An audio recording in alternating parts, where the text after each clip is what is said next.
오늘 16절의 말씀은 계속 논의된 그러한 말씀의 결론적인 언급입니다.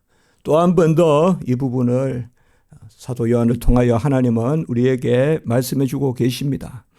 하나님이 우리를 사랑하시는 사랑, 이것을 우리가 아는데 하나님이 사랑이시고 사랑받는 우리가 하나님이 우리 안에 거하심으로, 그래서 하나님이 우리 안에 거하심, 우리가 하나님의 사랑을 받음, 그리고 그 사랑을 받은 만큼 사랑함, 빛이 임하여 빛을 비추듯이 사랑을 받으면 사랑하지 않을 수 없다. 그게 아가페 사랑이다. 아가페 사랑은 절대적으로 우리에게 부여되고, 그리고 그 누린 가운데 절대적으로 우리는 아가페의 사랑을 받은 자는 아가페의 사랑을 비출 수밖에 없다. 그래서 계속해서 참빛, 요한일서 2장 8절에 참빛이 임하면 그 빛은 생명의 빛이고 생명을 누리고 생명을 증언하고 증거하고 드러내고, 그래서 빛의 자녀가 되고, 그런데 그 사랑받음이 하나님이 우리 안에 거하심이다. 하나님이 우리 안에 거하심은 곧 아가페의 사랑을 받음이에요. 아가페의 사랑을 받음은 곧 아가페의 사랑을 증거하는 거예요. 그리고 아가페의 사랑을 증거하는 것, 그것이 바로 우리 안에 불가항력적인 은혜로 주어지기 때문에 우리가 하나님의 사랑을 받은 자로서 이미 우리 안에 온전히 이루어졌다. 오늘 17절의 말씀에 보면 이 온전히 이루어진다는, 이것은 요한일서 2장 5절, 4장 12절, 그리고 오늘 17절 이렇게 세 번 계속해서 나오고 있습니다. 하나님의 사랑이 온전히 이루어진다. 온전히 이루어진다 이 말이, 이 단어가 요한복음 19장 30절에 다 이루었다는 그 단어에서 나오는 단어입니다. 다 이루었다는 그 단어의 형태로 나오는 것입니다. 주께서 십자가에서 다 이루신 그 의로 말미암아 우리가 그 사랑을 누리고 누리는 만큼 사랑함이 마땅하니라. 불가항력적인 은혜니까 불가항력적으로 비출 수밖에 없는 것입니다. 그래서 우리가 사랑한다 하지만 하나님이 우리 안에서 사랑을 베푸심으로 사랑을 우리를 통하여 드러내는, 그래서 마치 빛이 임하여 빛을 비추는 거울과 같이 우리가 사용되는 것입니다. 그렇다고 해서 운명론이 아닙니다. 우리가 움직입니다. 우리가 열심을 다합니다. 그러나 하나님이 하시는 것입니다. 하나님이 하시고 내가 하되 하나님이 하시는 것입니다. 그것이 바로 성화의 비밀입니다. 날마다 거룩해지는 것, 생명을 얻음도 전적 은혜요. 생활을 거룩하게 살아감도 전적인 은혜다. 그것이 바로 사랑받는 자로서 사랑함이 마땅하다. 그리하여 사랑이 우리에게 이루어졌다. 테텔리오, 이 단어가 바로 다 이루다. 그래서 주님께서 테텔레스타이 이렇게 십자가에서 다 이루었다 이렇게 선포하신 요한복음 19장 30절에 그 말씀은 최고의 그런 굉음과 같이 우리에게 울리는 것이죠. 다 이루었다. 그래서 그 다 이루심은 구원의 전 과정의 은혜고, 살아남의 은혜고, 살아감의 은혜고, 생명의 은혜고, 생활의 은혜고, 사랑받음의 은혜고, 사랑함의 은혜고, 그래서 사랑받은 자로 사랑함이 마땅하다. 아가페는 그 사랑은요, 자신을 주시는 사랑이기 때문에 자신이 우리 안에 살게 됩니다. 그래서 오늘 16절의 말씀 다시 한 번 더 우리에게 상기하는 거예요.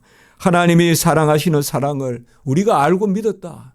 사랑받은 것은 믿는 거예요. 믿음이 있다 하고 사랑받지 않은 사람은 없어요. 저 사람은 믿음은 있는데 사랑을 안 받았어.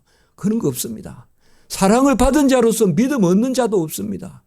하나님의 아가페의 사랑과 또 믿음, 바로 은혜의 열매인 믿음 동시에 다 주어집니다. 믿음이 있으면 사랑받은 자고 또 사랑받은 자는 사랑을 하게 돼 있고, 이 모든 것이 은혜입니다. 그 가운데 우리가 열심을 다하는 것입니다. 저는 은혜가 아니면 꼼짝도 못할 것 같습니다.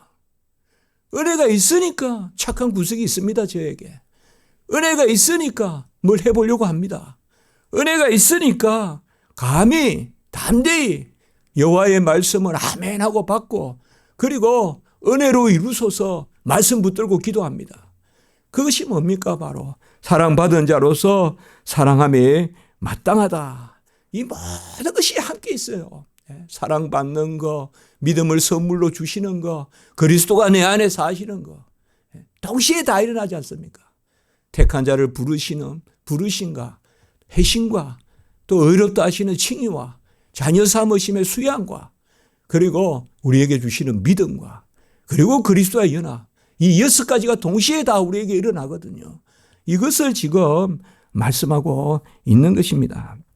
이로써 사랑이 우리에게 온전히 이루어졌다.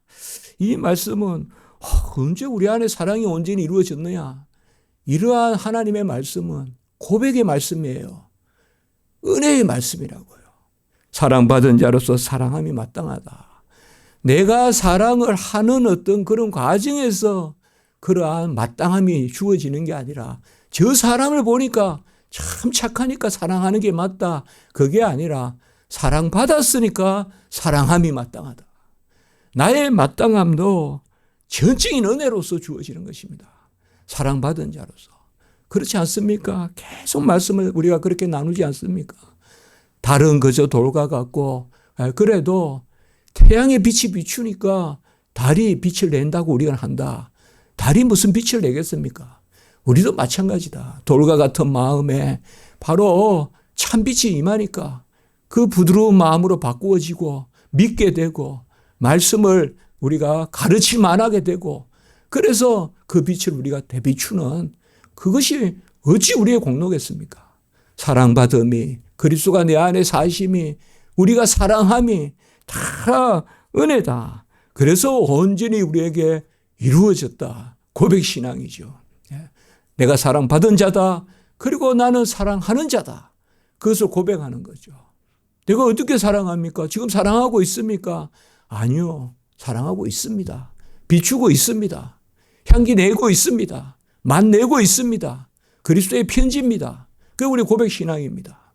그래서 우리가 오히려 담대한 것은 끝없이 나의 연약함을 살피지만 내가 약함이 하나님의 강함을 드러내고 내가 연약함이 하나님의 지혜를 드러내고 내가 없음이 하나님의 있음을 만유를 드러내고 모든 것의 모든 것인 하나님의 만유를 드러내고 다 그것이 우리의 은혜의 신앙 아닙니까? 그 가운데 우리가 사랑함이 있다. 이 말. 아가페에서 내 자질을 이야기하고 내가 시작이고 내가 주어고 그 아가페가 아닙니다. 그거는 그저 인간의 사랑입니다. 그러나 하나님의 사랑을 그러므로 우리가 누군가를 아가페적 사랑을 한다는 것은 내가 아가페의 사랑을 누리는 거죠. 그래서 주 안에서 하나됨이 마땅하다. 주 안에서 한 몸을 이룸이 마땅하다. 그러한 말씀이 바로 우리에게 와닿는 것입니다. 이로써 사랑이 우리 안에 온전히 이루어졌다. 그 사랑은 대속의 사랑입니다. 아들을 주시는 존재의 사랑입니다. 아가페의 사랑은 소유의 사랑이 아니라 존재의 사랑이에요. 자신을 주시는. 오직 하나님만이 자신을 주실 수 있어요. 그분은 성부, 성자, 성령이기 때문에. 아버지이시고 아들이시고 영이시기 때문에. 아버지가 아들을 주시면 하나님이 하나님을 주심이에요. 아버지가 아들을 주시고 우리가 그 아들을 영접하면 하나님이 하나님을 주시고 하나님이 우리가 하나님을 영접하게 하심이에요. 그 능력이 성령이잖아요. 그래서 성부와 성자, 성령 삼위일체 하나님이 아니고서야 자신을 주시는 그 역사가 일어나지 않습니다. 이 세상에 누가 자신을 줍니까? 내 생명을 어떻게 줍니까? 그 순간 내 생명이 없어지는데. 그러나 하나님은 아들을 주시는 아버지시고 생명이신 영이시기 때문에 삼위일체 하나님만이 존재를 주실 수 있어요. 이 세상에서 존재를 줄 수 있는 존재는 아무도 없어요. 준다 해도 능력이 없어요. 준다 해도. 그렇지 않습니까? 부모가 어찌 자식에게 생명을 줄 수 있습니까? 못 줍니다. 주고 싶어도 못 줘요. 낳기는 해도 그 생명을 주지 못합니다. 그 낳는 것도 하나님이 생명을 창조하시는 거죠. 영혼을 창조하셔서 생명을 있게 하시는 거죠. 그래서 이 아가페의 사랑은 우리가 사랑받은 자로서 사랑함이 마땅하고 우리 안에 온전히 이루어진 이 사랑은 바로 존재의 사랑이다. 그리고 이 사랑은 누리는 사랑이고 비추는 사랑이다. 우리가 그 사랑을 받아서 그 사랑을 누리며 그 사랑을 비추게 되었다. 그래서 사랑함은 은혜를 떠나서 있을 수 없다. 사랑은 믿음의 열매, 은혜의 열매다. 사랑이 앞서고 은혜가 있는 것이 아니라, 내 사랑이 앞서고 은혜가 있는 것이 아니라 하나님의 사랑이 앞서고, 그리고 우리가 그 은혜 가운데서 사랑한다. 그래서 사랑을 받아서 사랑을 누리며 사랑하게 되는 것입니다. 이러므로 우리가 오히려 담대하다. 우리가 심판날에 담대함을 가지게 된다. 이 말씀을 어떻게 해석할 겁니까, 여러분? 저도 이 말씀, 참 요한일서 말씀은 심오한데 요한일서 말씀은 여러 생각을 하게 해요. 그러나 답은 정확하게 주어지는 거예요. 은혜니까 담대하죠. 은혜니까 담대해요. 우리로 심판날에 담대함을 갖게 하는 게 뭘까요? 내 자질일까요? 내 자질이면 담대함이 있을까요? 바로 심판주이신 예수 그리스도 보좌의 어린 양, 일찍이 죽임당하신 그 어린 양, 세상 죄를 지고 가는 하나님의 어린 양, 그 예수가 나의 구원 주시니까 담대하죠. 그래서 여기 담대함의 말씀이 왜 나올까요? 우리가 심판날에 담대한 것은 내 안에 사랑이 온전히 이루어졌음이라. 내 안에 사랑이 온전히 이루어진 것은 내가 그 사랑의 주체가 아니라 하나님이 자신을 주시기까지 나를 사랑하심으로, 이제 아들이 내 안에 사심으로, 이제는 아들이 내 안에 사심으로 내가 행위로 사는 것이 아니라 믿음으로 사는 것이다. 갈라디아 2장 20절. 그러니까 오히려 담대한 것이죠. 담대한 것이죠. 내가 하는 것이 아닙니다. 하나님이 하시는 것입니다. 내가 우리 어찌 스스로 빛을 내겠습니까? 하나님의 빛이 임하면 비출 뿐입니다. 그 빛이 너무 고강도의 빛이기 때문에, 감당할 수 없는 빛이기 때문에, 해제나는 그림자도 없는 생명의 빛이기 때문에 그 빛이 내게 임하면 비출 수밖에 없습니다. 그래서 증인의 삶을 살 수밖에 없습니다. 그래서 구원받음을 확신함과 사랑함을 확신함, 사랑받음과 사랑함을 확신하는, 그래서 오히려 담대하다. 심판날에 담대함을 가지게 된다. 은혜가 아니고서야 어찌 우리가 사나 죽으나 담대할 수 있겠습니까? 마지막 우리가 하나님 앞에 이 세상을 떠날 때 무엇을 생각할 겁니까? 저는 십자가의 은혜밖에 없다. 십자가의 은혜의 찬미가 없고야 어찌 우리가 하나님 앞에 담대히 사나 죽으나 그리스도, 내가 오히려 담대함은 사도 바울과 같이 그렇게 말할 수 있겠습니까? 바로 하나님이 우리에게 이 땅에서 사랑을 베푸시고, 그리고 우리로 그 사랑을 비추는 사랑을 하게 하시고, 그래서 사랑함이 마땅하니라. 마땅하다는 것은 불가항력적인 은혜를 누리기 때문에 그렇게 하지 않을 수 없으니까 그렇게 함이 마땅하다. 그래서 사랑함이 마땅하다. 그래서 우리가 누리는 상급도, 선행의 상급도 은혜다. 우리 자신뿐만 아니라 우리 행위도 은혜다. 이것은 바로 주께서 모든 것을 다 이루시고, 그리고 주님도 아버지 앞에서 기뻐하셨다. 이는 내 사랑하는 아들이요 내 기뻐하는 자다. 아버지가 아들에게 기뻐한다. 그 선포는 뭘까요? 아들이 아버지의 뜻을 이루는 자리에 서는 거죠. 그래서 세례받고, 그래서 죄가 없으신 분이 죄인의 자리에 서시고, 그래서 이는 내 사랑하는 아들이요 내 기뻐하는 자다. 주님도 오늘 17절 후반에 보시면 바로 주께서 그러하신 것 같이 우리도 이 세상에서 그러하리라. 아들이 이 땅에 오셔서 아버지의 뜻을 이룬 것 같이, 그리고 기쁨으로 그 일을 감당하고 또 그 일을 감당하심으로 아버지가 기뻐하셨듯이 우리도 그러하다라고 이렇게 말합니다. 우리는 다 창세전에 택함을 받았습니다. 그래야 때가 되어 이 땅에서 부르셨습니다. 왜 하나님 우리를 자녀 삼으셨을까요? 우리는 1차적으로 우리의 복락입니다. 구원의 큰 은혜입니다. 그러나 그 너머에 더 고차적인 목적이 있습니다. 그건 하나님께서 영광받기 위하심인 것입니다. 달리 말하면 우리의 최고의 보복은 우리가 하나님의 영광거리가 된다는 것입니다. 어찌 우리가 하나님의 영광거리가 될까요? 내 의를 내세워서, 내 자질을 내세워서, 내 공로를 내세워서 아닙니다. 그건 다 인본주의입니다. 우리는 인본 1호대 신본 가운데 인본입니다. 신본 가운데 인본이에요.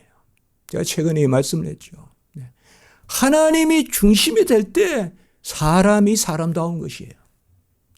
유일한 인본은 신본 가운데 있는 거예요. 사람이 자의적으로 방황하고 세상에서 헤매고 온갖 사유를 하고 온갖 창조적인 무슨 일을 해보려고 몸부림치고 그러면서 끝내 흠모주의로 태폐주의로 끝내 이끌려가고 아니면 교만하거나 그것이 어찌 인본주의입니까? 사람이 본이 된다고 본이 됩니까 여러분? 어린 양이 마음대로 내 길을 간다고 그게 본이겠습니까? 그건 멸망이죠. 신본일 때만 인본이 있는 거죠. 하나님이 중심이 될 때만 우리가 중심이 되는 것이죠. 모든 교회의 일들이나 교회의 하나됨이나 이런 것도 하나님 안에서 주 안에서 진리 가운데 하나가 돼야지. 모든 것을 인본으로 하면 그것은 멸망의 길입니다. 멸망의 길이에요. 그래서 이 21세기 우리 기독교가 진정한 신본주의, 우리가 하나님 중심, 말씀 중심, 교회 중심 그런 신앙을 선배님들이 말씀해 오셨잖아요.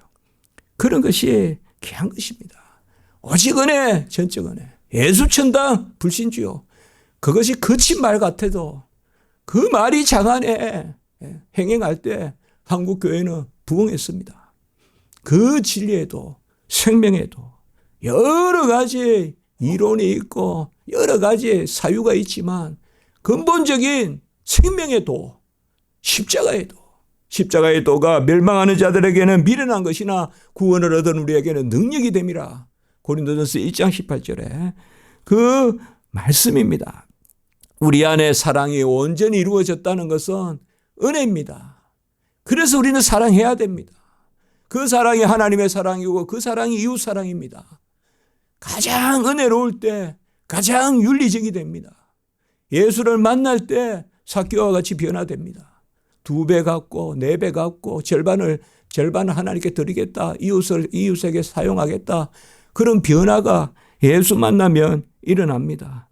그래서 18절에 보면 사랑 안에 두려움이 없고 온전한 사랑이 두려움을 쫓나니.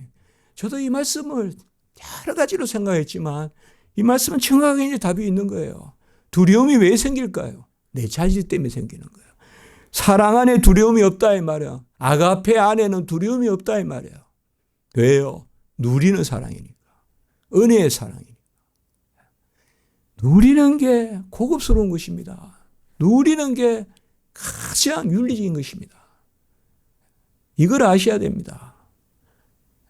그때 내가 하나님을 사랑하고 이웃을 사랑하게 됩니다. 누림이 없이 어찌 순교로 나아갑니까? 은혜가 없이 어찌 나를 드리는 장소로 나아갑니까? 그겁니다. 바로 사랑 안에 두려움이 없습니다. 온전한 사랑이 두려움을 내쫓습니다. 아가페의 사랑이, 내리 사랑이, 하나님이 나에게 베푸신 그 사랑, 온전한 사랑, 헤텔레이아 아가페, 그것이 아까 테텔레요 이 단어가 계속 사용되고 있어요. 온전한 사랑. 이 사랑은 꼭 요한복음 19장 30절 우리 교회에서 저도 설교할 때 가장 많이 이야기하는 거잖아요. 다 이루었다. 그래서 다 이루신 그리스도의 의를 다 내 것으로 삼아주시는 그 사랑. 그러니 두려움이 없죠. 여기에 두려움이 있다는 것, 두려움에는 형벌이 있음이라. 이 말은 뭘까요? 두려움에는 형벌이 있다는 무슨 말일까요? 쉽게 생각하시면 돼요. 내 자질, 내 공로, 내 의 내세우는 것은 그것은요. 그게 나쁜 게 아니라 안 되는 일이에요. 그건 아직 제 가운데 있는 거예요. 그러니까 형벌이 있는 거죠. 담대함은 뭘까요? 누리는 거예요. 누리는 것에는 바로 전적인 은혜가 있기 때문에 두려움이 없는 거죠. 누림이 있으면 두려움이 없어요.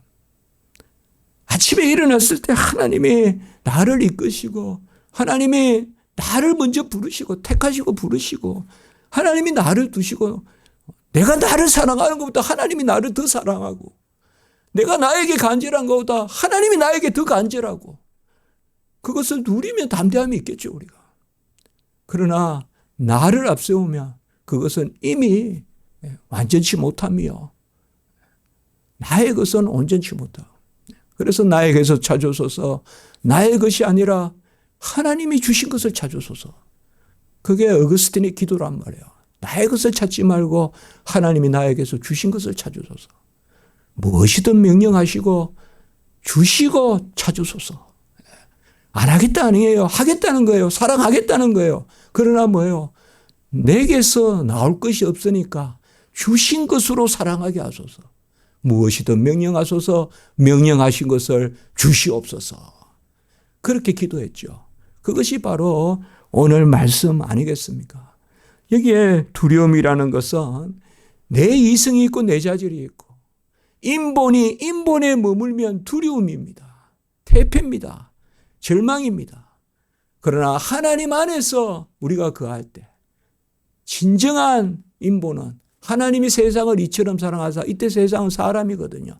하나님이 사람을 이처럼 사랑하사 독생자를 주셨으니 하나님이 이처럼 사랑하시는 그 사랑받는 사람 그것만이 인본입니다. 그러므로 사실상 인본은 없습니다. 신본만 있는 것입니다. 하나님이 중심될 때 그때 우리가 하나님 안에서 누리는 것이죠. 그것을 말하고 있습니다.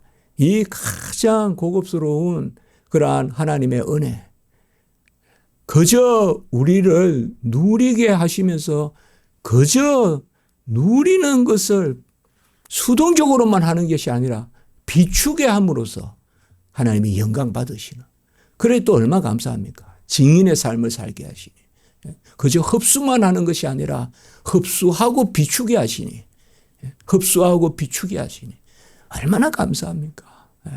이 세상의 삶이 우리가 이 세상의 삶의 의미를 거기 두어야 되지 않을까요? 창세전에 우리를 택하시고 때가 찬 경륜으로 우리를 부르시고 그리고 이 땅에서 누리게 하시고 단지 흡수만 하는 것이 아니라 비추게 하심으로 얼마나 감사합니까? 그래서 사랑에는 두려움이 없고 사랑에는 두려움이 없고 그 사랑이 모든 것을 이기느니라. 사랑받는 것이 모든 것을 이기느니라. 사랑함이 모든 것을 이기느니라. 우리가 사랑한다. 사랑하는 자여 이 말은 아까 페토스 말씀드렸죠. 사랑받는 자여. 사랑받는 자여. 사랑받는 자만 사랑할 수 있습니다. 그런데 우리는 사랑받고 있습니다. 그러니 오히려 담대하고 두려워하지 않고 심판날에 오히려 우리가 담대하다. 사랑받은 자로서 사랑함이 마땅하고 우리가 사랑하고 있으므로 사랑하고 있음이 바로 성화입니다. 누구든 생명을 얻으면 거룩한 생활을 주십니다. 누구든 칭의의 단계에 있으면 성화로 나아갑니다. 이렇게 말하면 더 우리가 게으르자 눕자 졸자 할 것 같습니까? 아닙니다.